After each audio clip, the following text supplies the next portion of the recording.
about today. It's what prophecy watching is.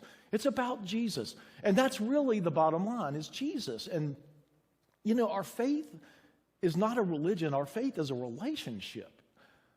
And that relationship is with Jesus. And we're about to reunite with him. And that is so massively exciting to me. And it should be to you guys. And I think a lot of us get caught up into this daily routine of life. And it's so easy to do that. You get up, you go to work, you work all day, you come home, you watch some TV and eat dinner and go to bed. And it's just so easy to kind of get into that hum of the daily life and forget about the fact that there's a much bigger world out there in the spiritual world.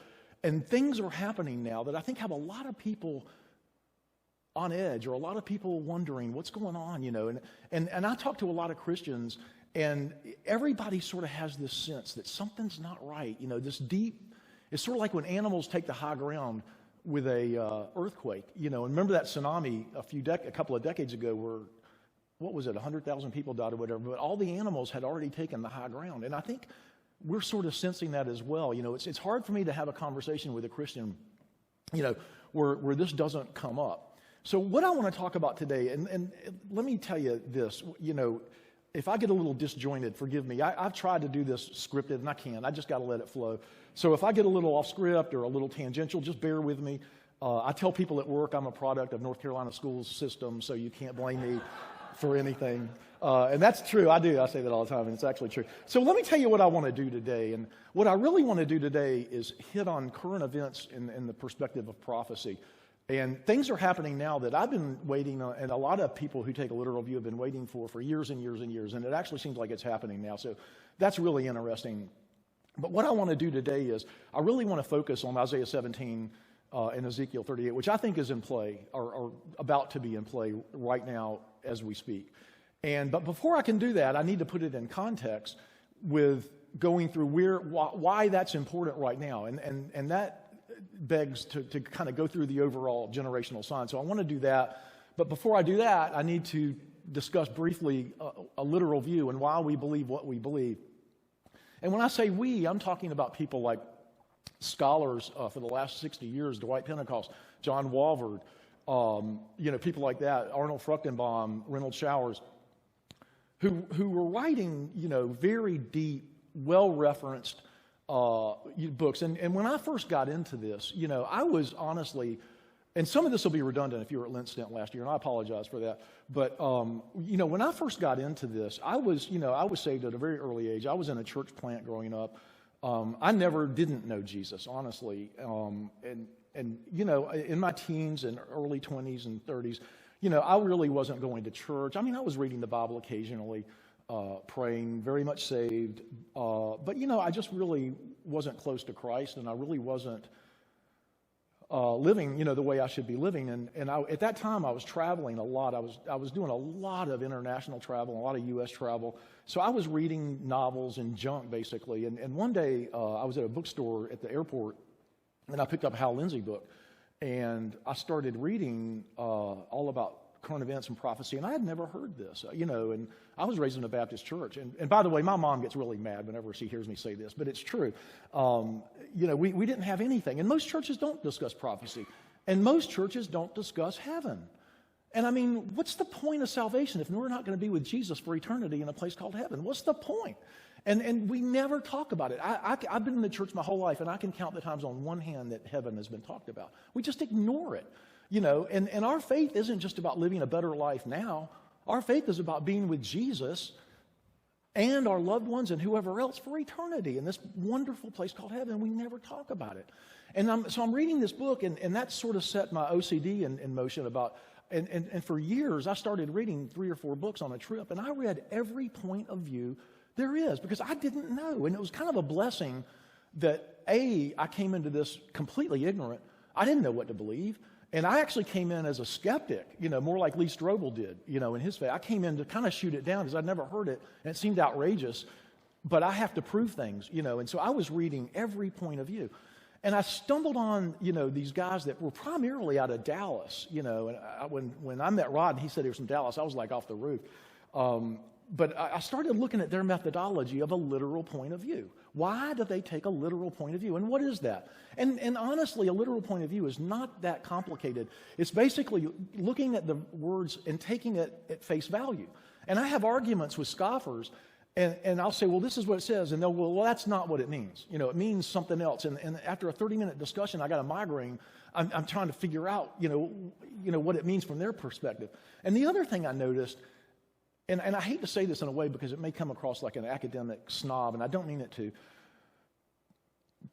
but I make observations, and I've made observations for the last 30 years on prophecy. When I started, you know, I remember reading some, you know, in-depth stuff by Walvoord and Pentecost. And the funny thing is, too, the stuff they were saying in the 50s and 60s is happening exactly the way they said it would, in a literal way. And what they basically say is, you know, take it at face value, and then people will say, well, what about all those dreams and visions? And that's really easy. If you read Daniel 2 and 7, it's sort of, there's these confusing dreams and visions. But what happens if you just keep reading? An angel will come and say, this is the meaning of that dream. This is the meaning of this passage. And you get a pretty clear description. So there's really not a lot of ambiguity.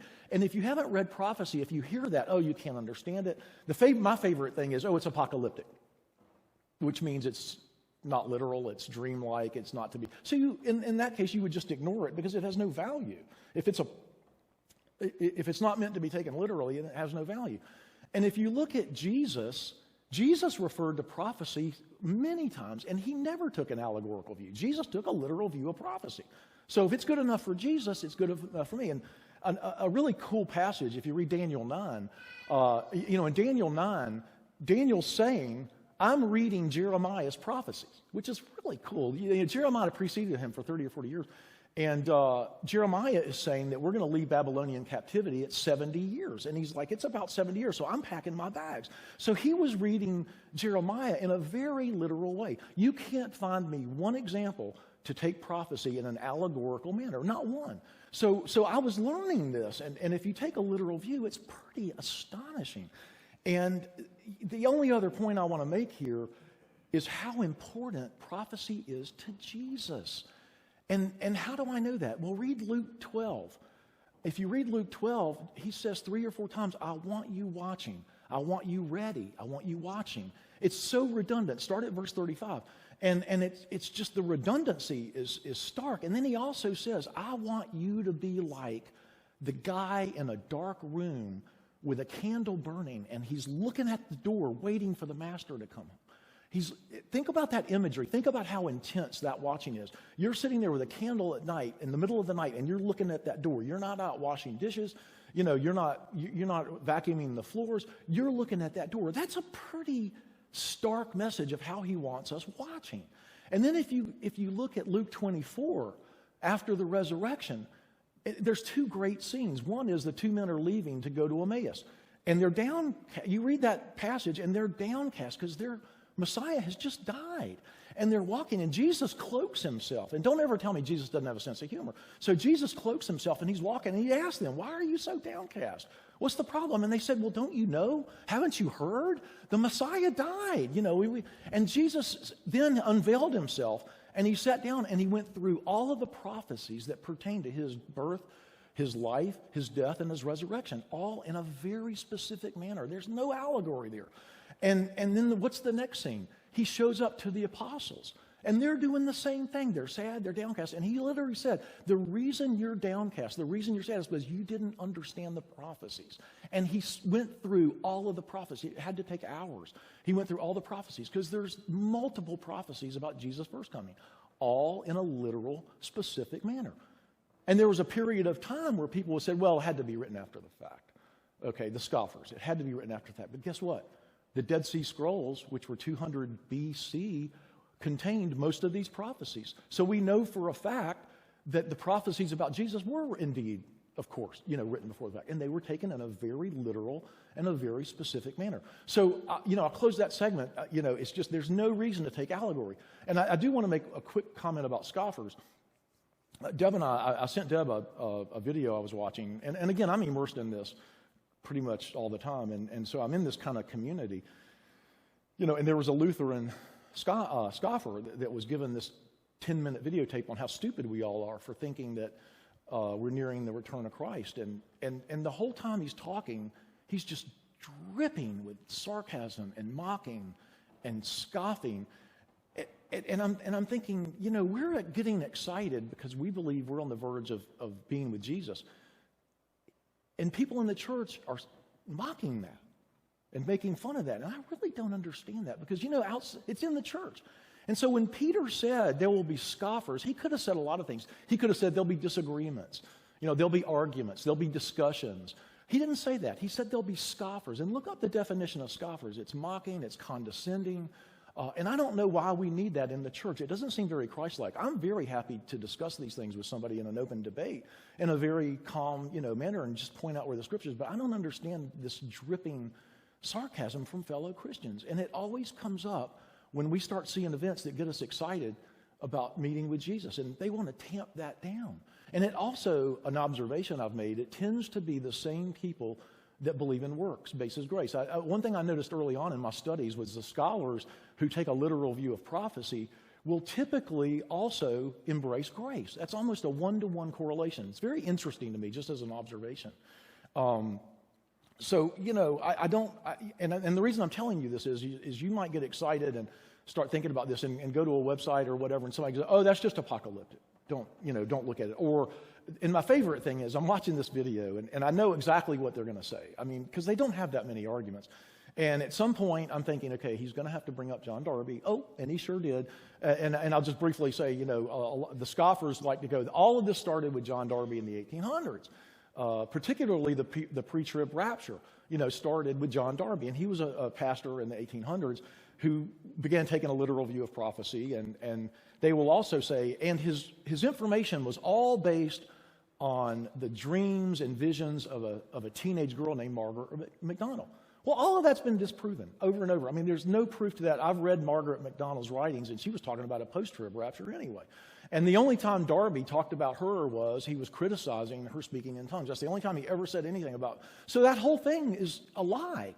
And these people are either uninformed or worse.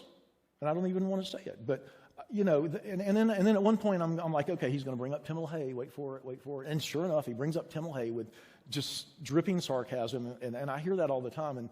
And in fact, I was at a sermon locally a few years ago, and the pastor, well-known pastor in this area, was sort of mocking end times prophecy and people that get excited about the return of Christ. And he cracked on Tim LaHaye. And when I was traveling, I was also reading The Left Behind because it was just a great read. That's a really good read. And every time I was reading in the airport, bar none, every time I was reading Left Behind in the airport, I would have at least one person approach me and say, that series saved my life. And I sent that pastor an email, and I said, how dare you? Tim LaHaye is out there working for the kingdom. He's saving lives, and you're going to mock him? I don't understand it, okay? I don't understand it. And I will challenge, I was going to say one more thing about the scoffers. When I was reading all this stuff early on in my walk with prophecy, I remember there was one book that the scoffers were sort of touting as being, you got to read this, you got to read this. I can't even remember his name. And I remember I ordered the book and I got it, and it was like a 12-page pamphlet. And I'm like, wow, this is your, there was no scriptural references. It was just like, I believe. Every sentence was, I believe. And it's like, no. What did Peter tell us about prophecy? Peter said, it's not a matter of man's interpretation, okay? But it's Holy Spirit driven from God. So we don't make interpretation. That's one reason I love the literal view, because we let the Bible interpret itself. That's one of the cardinal rules of a literal view, is we'll let the Bible interpret itself. We don't interpret, we'll let the Bible interpret itself. Okay, so that's the end of that sermon. Where am I going now? I want to just briefly kind of go over the generational signs because it gives us context to what I'm going to really talk about. And you're probably saying, would you just get to it? And okay, I'm getting to it. But this is important. I think that the preface to all this is important. So Jesus, and again, this is interesting to me because this was Jesus' last discourse before he was arrested and taken away. And he's walking past the temple with his apostles. And they were trying to tell Jesus how great, look at this. Like Jesus is going to be impressed by the temple, And they're like, and Jesus said, well, let me tell you, not one stone, this temple will be destroyed, not one stone will be left. And that's kind of interesting, too. Is it literal or allegorical? Well, when the Romans came in 70 A.D. and tore it down, they actually took every single stone down because the gold had melted into the crevices during the fire, and they wanted to get the gold. So they actually took down every single stone. So again, tell me where the allegory is. It's very literal. But they asked him, so the apostle said, well, when will this happen? And when will the end of the age be? What are the signs of the end of the age? So in Matthew 24, he jumped right into the signs of the end of the age. Mark 13's version, you can see some discussion about the 70 AD thing, but Jesus in Matthew 24's version went right into this, okay? And so I'm just going to walk through this. We're going to get to some scriptures in a second.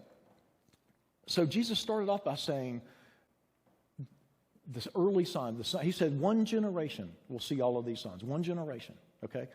And he said, in the beginning of birth pains, okay, the beginning of the generation, we'll see wars and rumors of wars, nation against nation, kingdom against kingdom.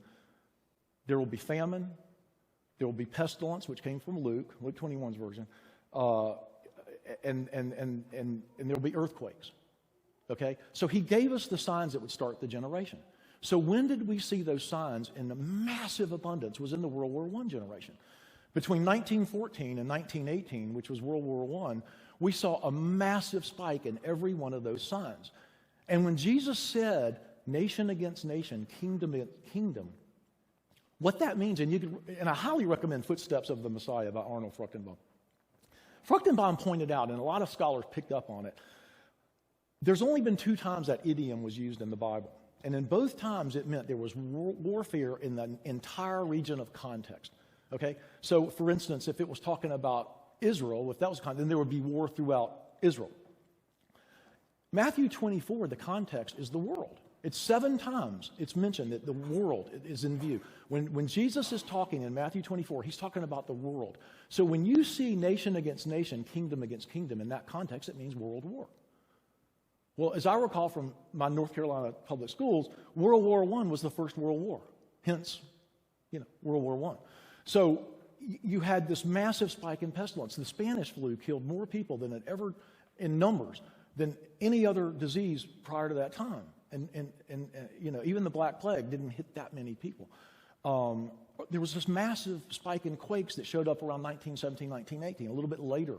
The war started, as I said, in 1914. So somewhere in that generation is the beginning of birth pains, And I waffle between 1914, which was the beginning of the war, the beginning of nation against nation, kingdom against kingdom, or 1917. It's somewhere in that range. Now, the church, unlike the nation of Israel, usually doesn't get specific dates and time frames for whatever reason. The nation of Israel often does, gets very specific time frames to the day.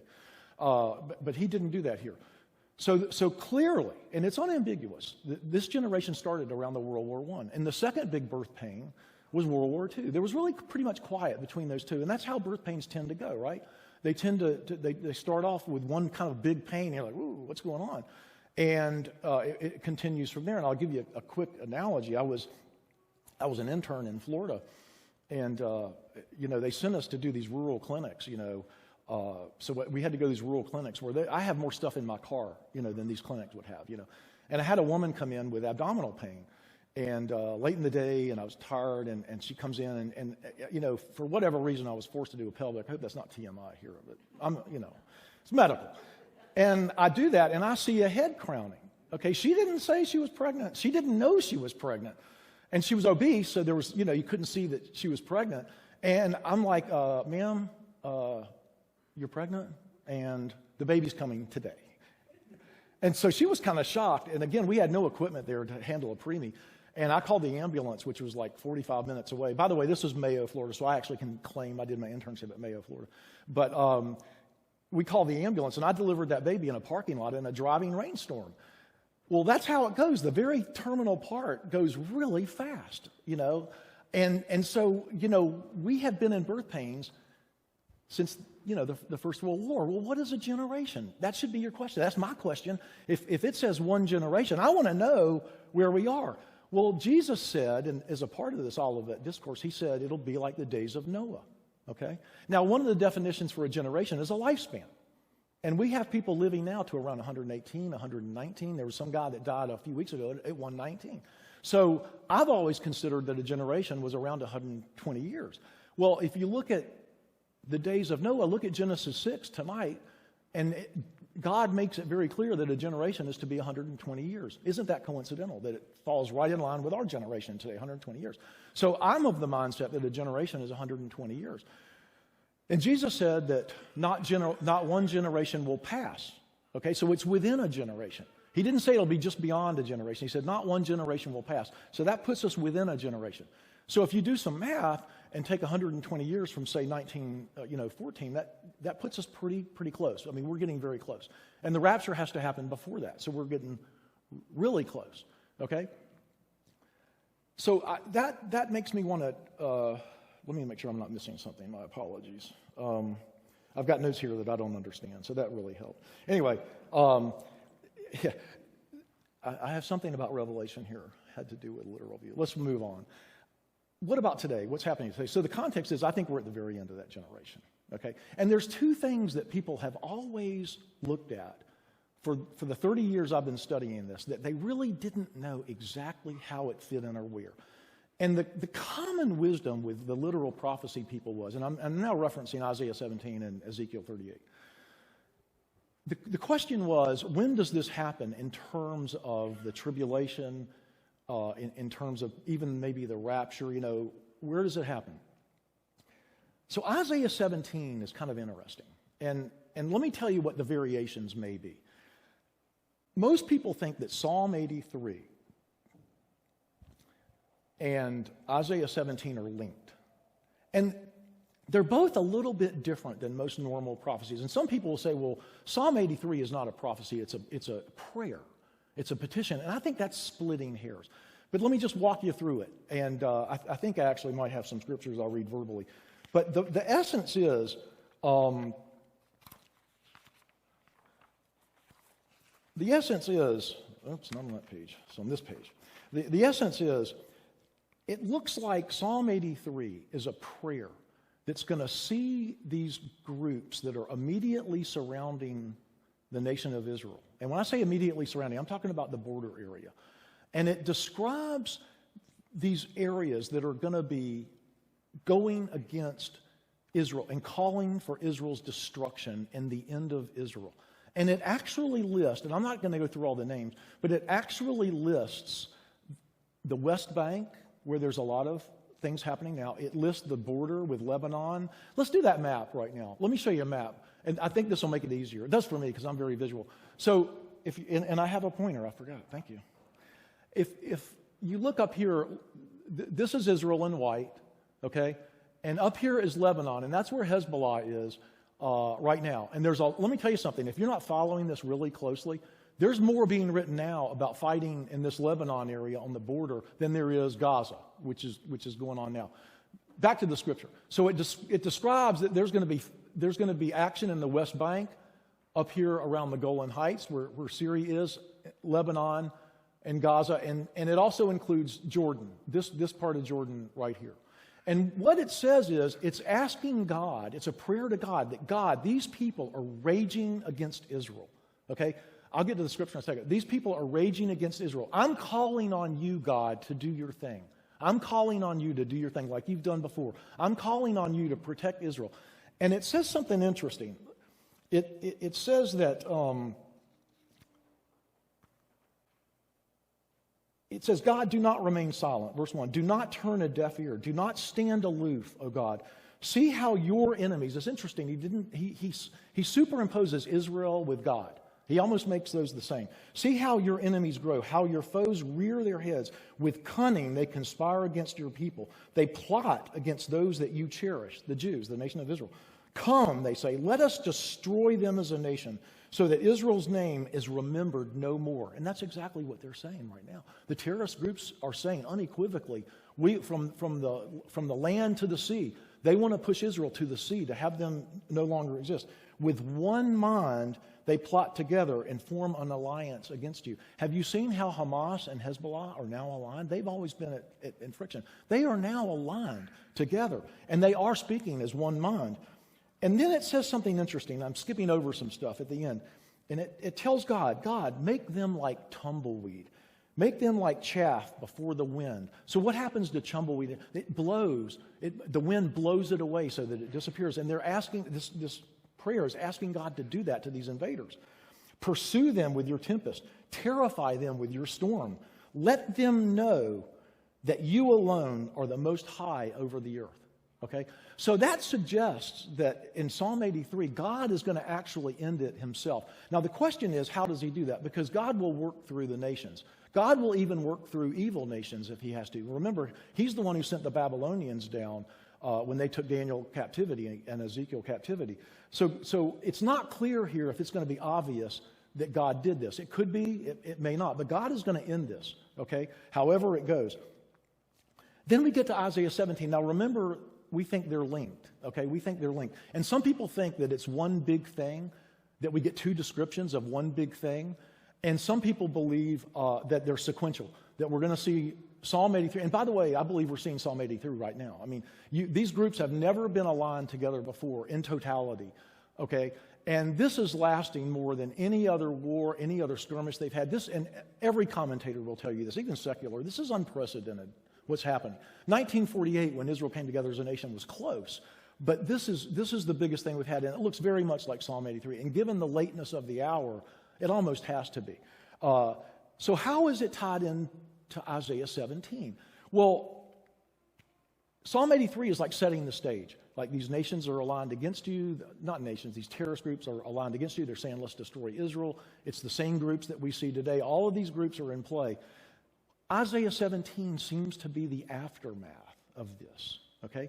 And if you start off, the very first verse in Isaiah 17, it says, see, Damascus will no longer be a city, but will become a heap of ruins.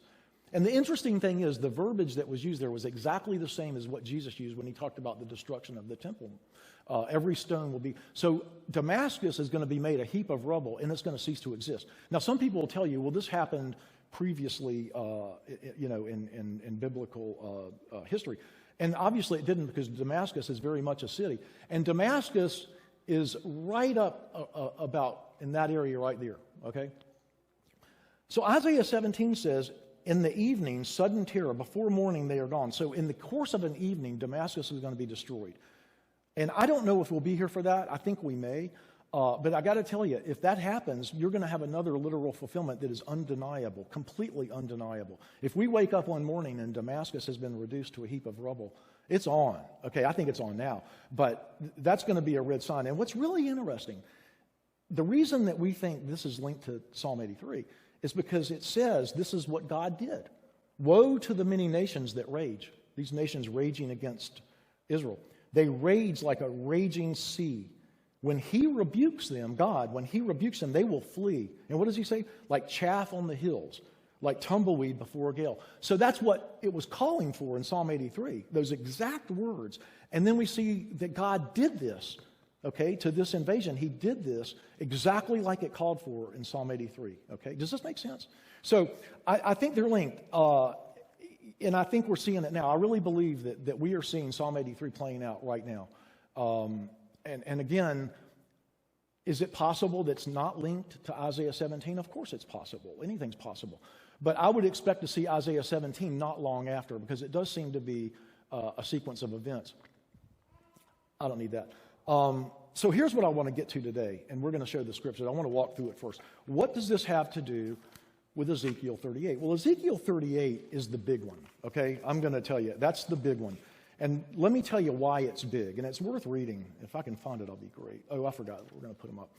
Ezekiel 38 describes this coalition that you'll hear commonly referred to as Gog, G-O-G, Magog. Okay, and Gog is the leader of this coalition, and the Magog describes Russia. And there are other. I don't want to get bogged down in all these ancient names, but what we're looking at is this invasion that clearly lists Iran, Turkey.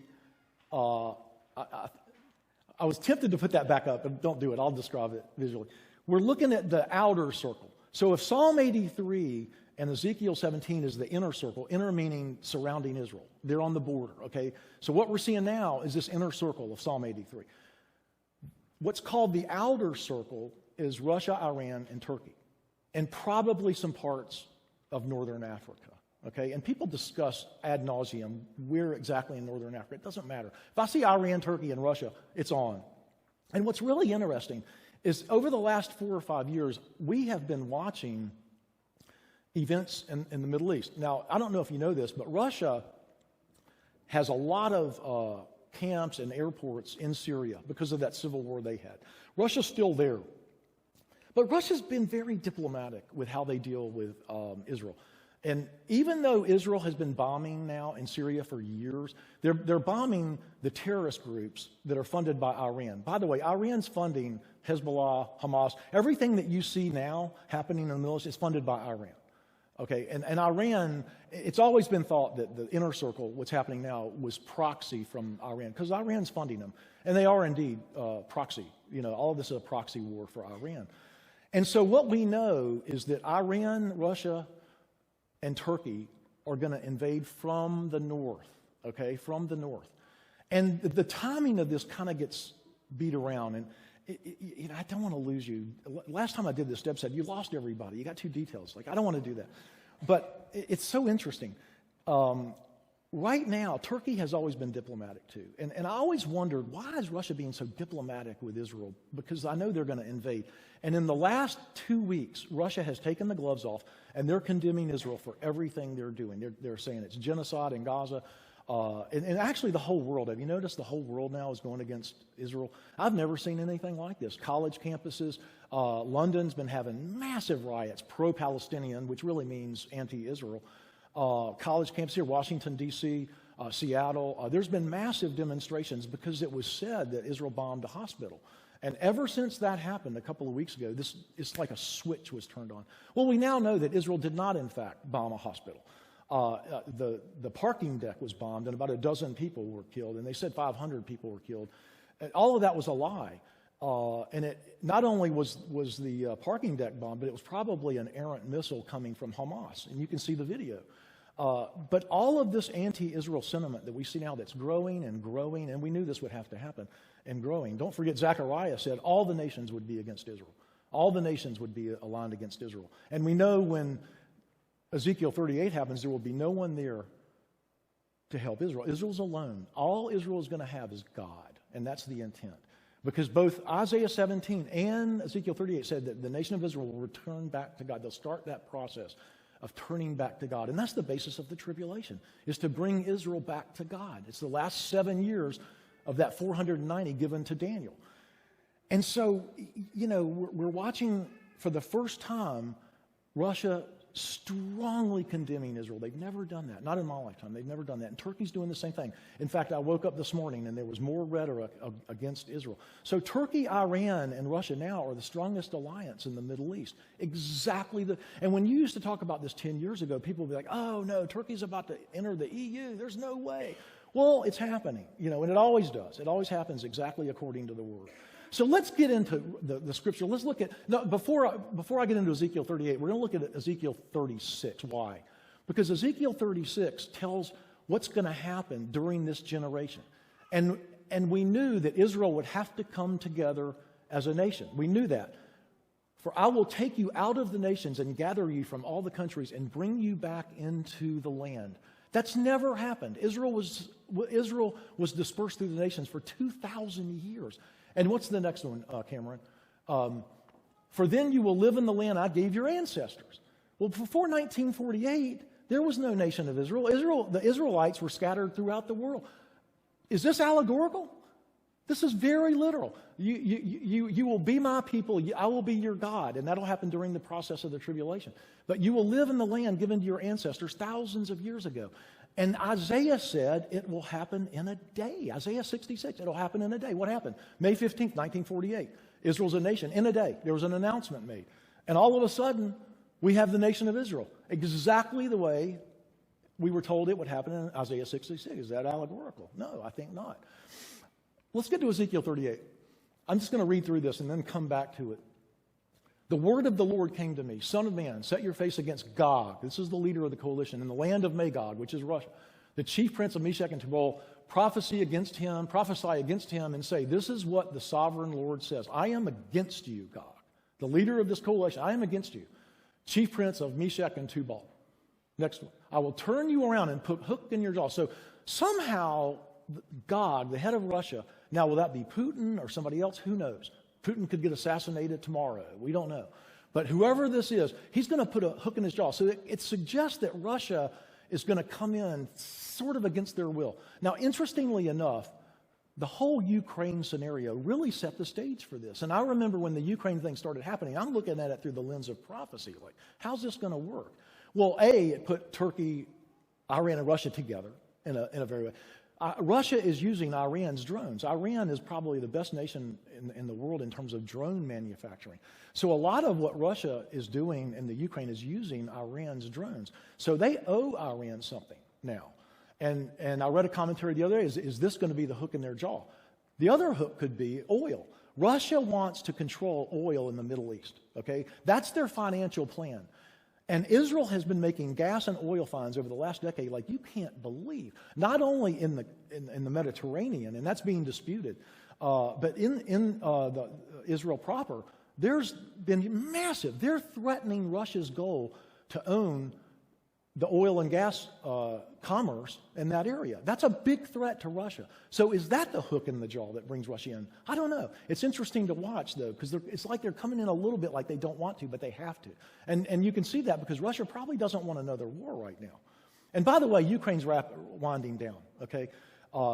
That's another point. So I'll turn you around, put your horses, your horsemen. Now, that's verbiage that would be used by somebody who doesn't know how to describe a Jeep or describe a SUV. Great horde with large and small shields, all of them brandishing their swords. Now, it's going to be a great horde. So there's even going to be more countries involved than Russia, Iran, and Turkey. We don't know who, but there's going to be great hordes. This is going to be massive. Next verse. Persia. Now, Persia was Persia until 1930. It became Iran. So you don't have to guess what Persia is. Cush and Put will be with them, all their shields and helmets. Gomer with all of its troops.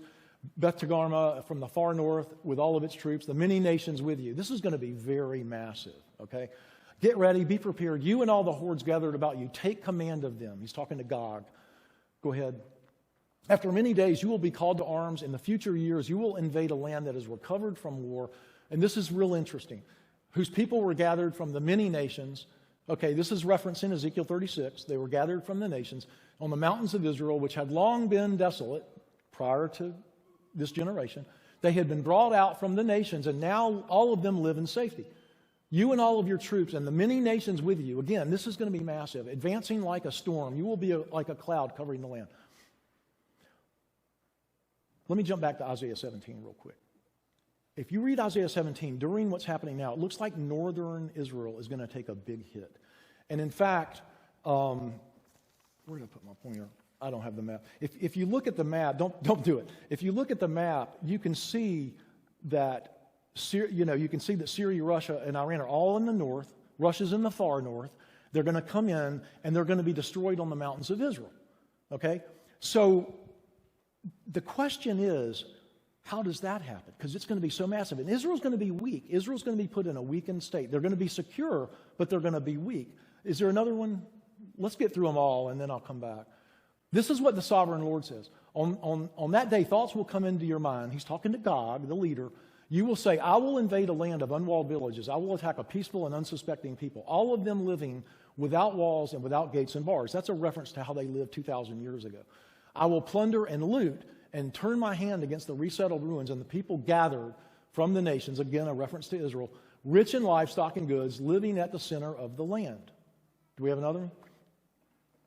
You will advance against my people like a cloud that covers the land. Again, this imagery of a cloud.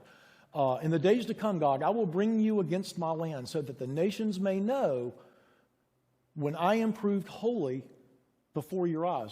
Next one. This is what will happen in that day. When Gog attacks the land of Israel, my hot anger will be aroused, declares the sovereign God. In my zeal and fiery wrath, I will declare at that time that there shall be a great earthquake. It's going to be a massive earthquake. Next one. The fish, the birds, the beast of the field, every creature that moves, and all the people will tremble at my presence. Okay, this is going to be dramatic. Every wall will fall to the ground. Next one. I will summon the sword against God on all my mountains, declares sovereign Lord. Every man's sword will be against his brother. He's going to cause infighting when this invasion happens. Who knows? I will judge him with plague and bloodshed, pour torrents of rain, hailstone, and burning sulfur on him and his troops and the many nations with him. This is Old Testament stuff. We don't see this in the church age. This is Old Testament. And it even makes me wonder, have you seen, they found what they think is Sodom and Gomorrah? And they found what they think is archaeological evidence that it was a meteorite that hit and caused this. And this sort of harkens back to Sodom and Gomorrah. And I will show my greatness and my holiness, and I will make myself known in the sight of many nations. They will know that I am the Lord. So whatever happens here, it's going to be clear that God did it. It's going to be clear to the world. Especially it's going to be clear to the nation of Israel. They're all going to see that God did this. Now, in my view, and this is just my personal view, I don't think this is consistent with the church age. We don't see that. And remember, we believe by faith, not by sight. This is very much by sight. And again, you know, it's not an absolute. It's not absolute like, for instance, the preacher of rapture, I think is absolute. But I really have a hard time seeing the church being here for this. And most of the scholars that are literal say the same thing. Is there another one, or is this it? We got 39? Is there any other scriptures? Okay, I'm going to pretend like I can hear them. Thanks.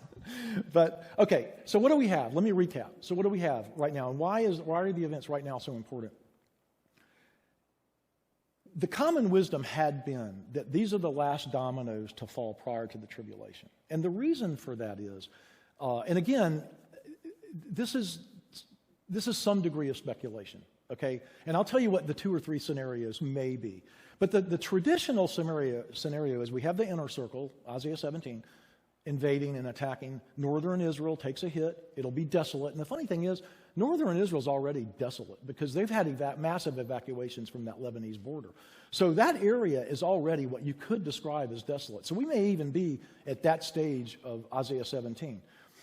So the traditional view has been they come in, they do their thing, and somehow peace is made after that. Because remember, when the invasion from the outer circle comes, they are living securely. So there would have to be some interval between Isaiah 17 and Ezekiel 38. There would have to be some interval so that Israel feels like they're living securely again. They're not secure right now at all. That's getting harder and harder for me to see. I still think that's possible because if you look at my dates, if you start the 120 years at, say, 1917, when everything really spiked, then the latest the tribulation could start would be 2030. And I'm not date set. When people say don't date set, that's a reference to the rapture. We can very much date set when things involve the nation of Israel. It's all about date setting.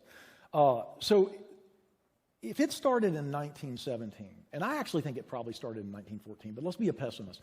That takes you to 2030 as being the drop-dead date for the beginning of the tribulation. And have you noticed how many times you see 2030 come up? Agenda 2030. The UN is now saying they want to have a digital currency and a digital ID by 2030 for the whole world. By the way, the EU just agreed to having their digital currency, and that looks very much like what the mark of the beast will be. I didn't even get into the Revelation signs that we're seeing. But you know, that's a really interesting aspect too. But 2030, if you read what I read, you see 2030 come up every single day. And that may be a coincidence, okay? But that to me would be the last date that the tribulation could start. And don't forget, Jesus said it'll be within a generation. And don't forget, the rapture could have happened 2,000 years ago, theoretically.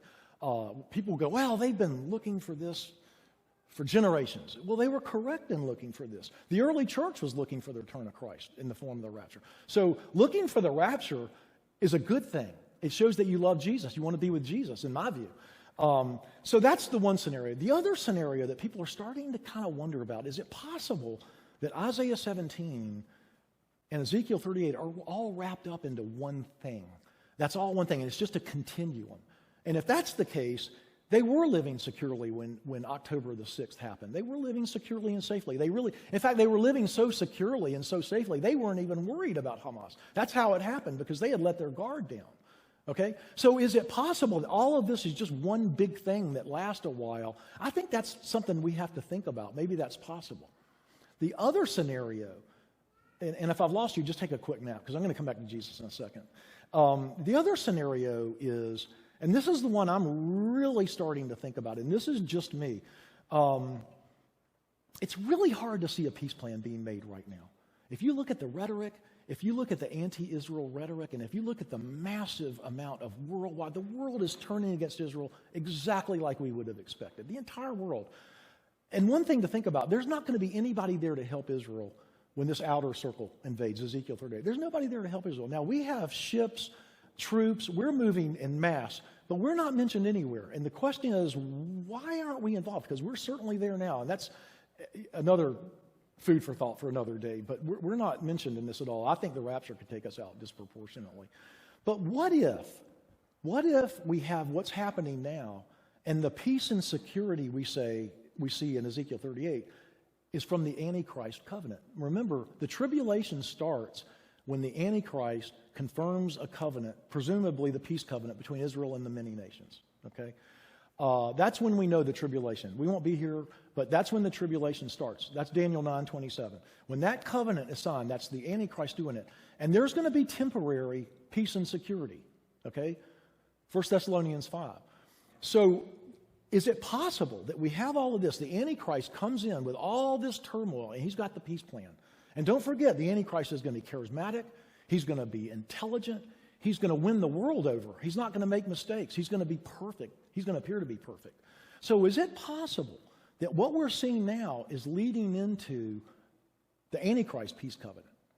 Because 1 Thessalonians 5 says, as soon as people are saying peace and safety, a reference to this Antichrist covenant, sudden destruction will come. So is it possible that what we're seeing now is going to lead in, not Ezekiel, but what we're seeing now is going to lead into the Antichrist peace covenant? Okay? I think that's possible. Because all of this is a little bit vague. Unlike a lot of prophecy, we really don't know the timing of these events. So I'm starting to wonder for the first time, I'm still 50% on that original view, but I'm starting to wonder, is it possible that the peace and the sudden destruction is a reference to Ezekiel 38? And God doing stuff like that is very consistent with the tribulation, okay? God's hand's going to be throughout the tribulation. And interestingly enough, people are going to see that during the tribulation, and they're going to shake their fist at God. They're going to know that God is doing this. They're going to know that God's there, and they're still going to turn against God. And so the question is why? So is it possible that this will happen real soon after the beginning of the tribulation? I think it could. Are you with me? Can I do one more quick thing that's interesting? I'm getting some nods. Okay, Deb, they nodded that I could do this. Okay. You see all the distractors I got? I have to fight against all this stuff. But thank you, Lee, for being so nice. I just want to, okay. But here's one thing that has my wheels spinning late at night.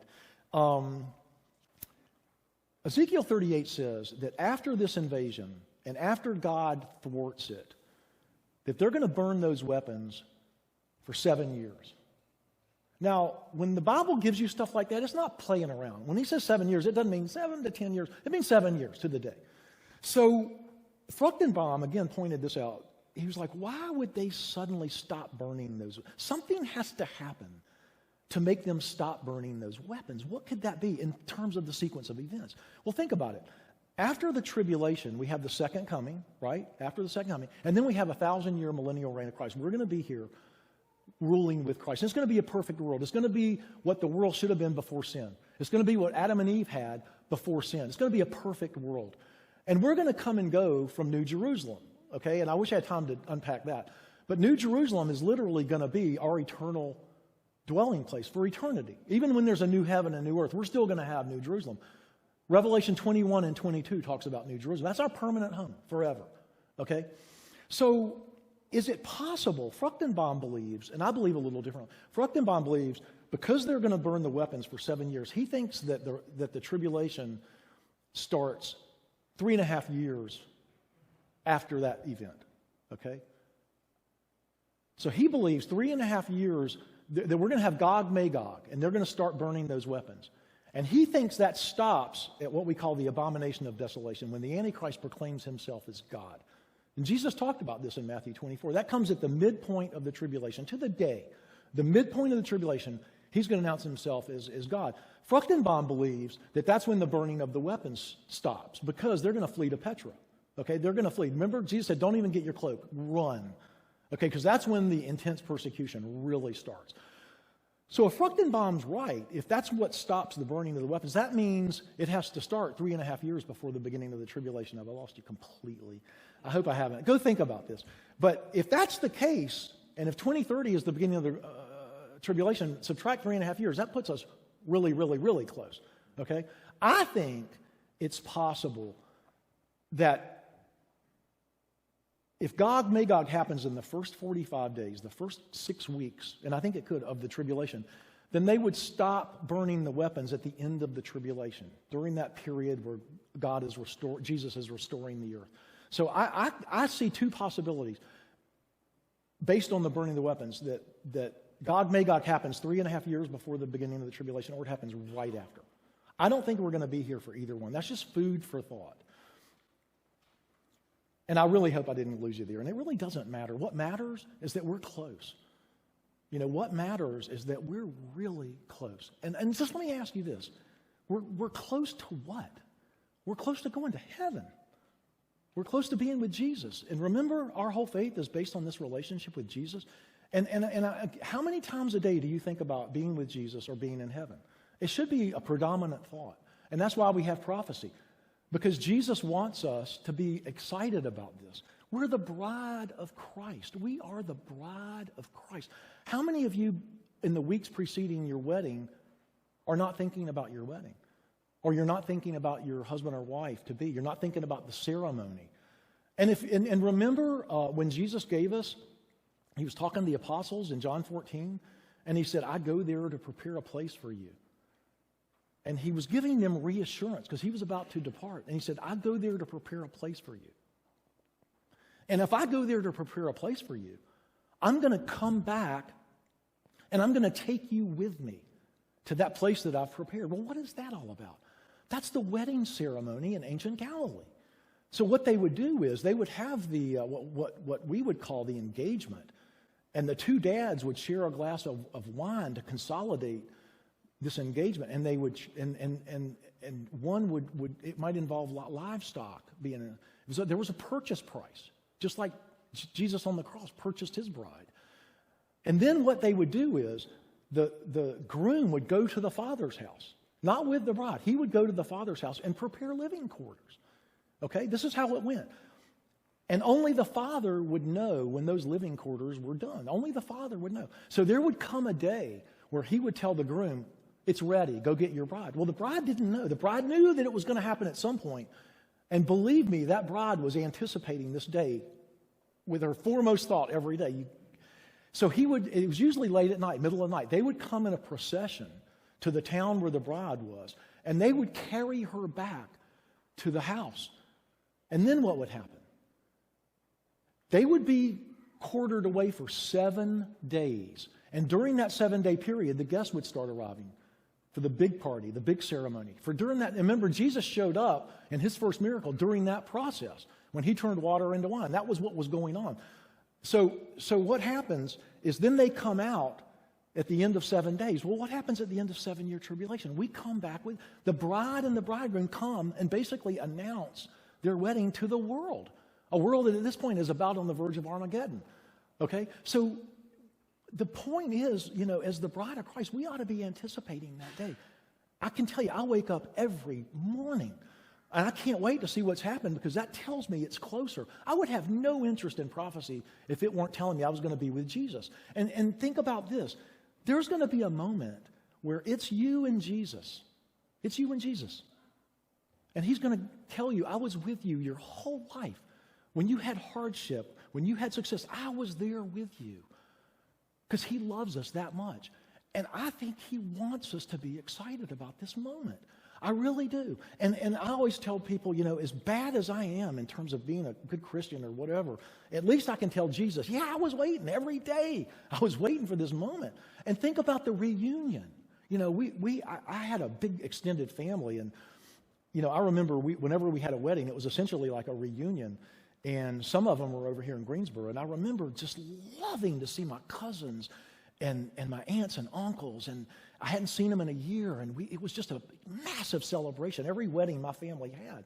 And it's going to be like that on steroids. I mean, think about your loved ones who are departed that you're going to get to see. And you're going to get to have conversations with Peter and Elijah and all the biblical I mean, imagine what heaven's going to be like. And I had a brief conversation with Olivia because I think a lot about young people. And, maybe they're like, well, wait, and my daughter, I just got this job, and I'm in a 401k, and I've got a good relationship, and I'm like, I'm not, and I blame the church, because we don't talk about heaven, and we don't talk about, and anything that you have now, any relationship that you have now is going to carry over. We're going to know people by name. And the best part of it is, if you like what's happening, say you have, and I told Olivia, you and Jonathan will have a relationship in heaven, only it'll be in heaven, and it won't be here. And this world system that we have is not from God. This world system that we're living in is not from God. Okay, read 1 John. He said, you can't love God and love this earth and love this world, because this is not what it was intended to be. Okay, this isn't what things are supposed to be. We're about to have that. We're on the verge of having that right now. And so what I would plead for you to do is, watch the events. Jesus, it was so important that we know this. And imagine, had you been here for the first coming, just imagine that you were in Jerusalem and you hear about this guy that's saying he's the Messiah, and he's going to give this big speech that we know is the Sermon on the Mount. And you had a neighbor go, oh, we've had false prophets. He's just another one of those. And imagine that you didn't go because your neighbor said, oh, we've heard this stuff before. And there was a lot of false prophets at that time. There was a lot of people claiming miracles and things like that. And don't be that guy. Don't be that guy. Be the guy that can't wait to see Jesus. And be that guy that can't wait to have the relationships that you have now in heaven instead of here. Because it's happening, and I promise you it's happening fast. So keep your eyes on what I'm telling friends of mine now. Is keep your eyes on northern Israel, because that's where the action is really going to happen. And if Damascus goes, wow, I don't know where you live, but you'll hear me. I'm off Sly Road up there. You'll probably hear me. But I guess that's the end of it. I mean, I just, it's coming, and it's coming so fast. And the last dominoes really do appear to be falling. And I can't, I always say this to people. I hope the next time I see you is in heaven. And, that would be awesome. Let's pray. Father, we love you so much. And what you've done for us on the cross, the beating that you took, the ridicule, the mocking, and you loved us so much that you did that for us. And you're waiting for this day just like we are. And we're going to have the wedding. We're going to have the wedding supper of the Lamb. And we anticipate that. And we anticipate being with you. It's important. All we want is to be with you, Jesus. That's all we want. We pray for that. We're watching for that. We show our love by watching for that. In Jesus' name, amen.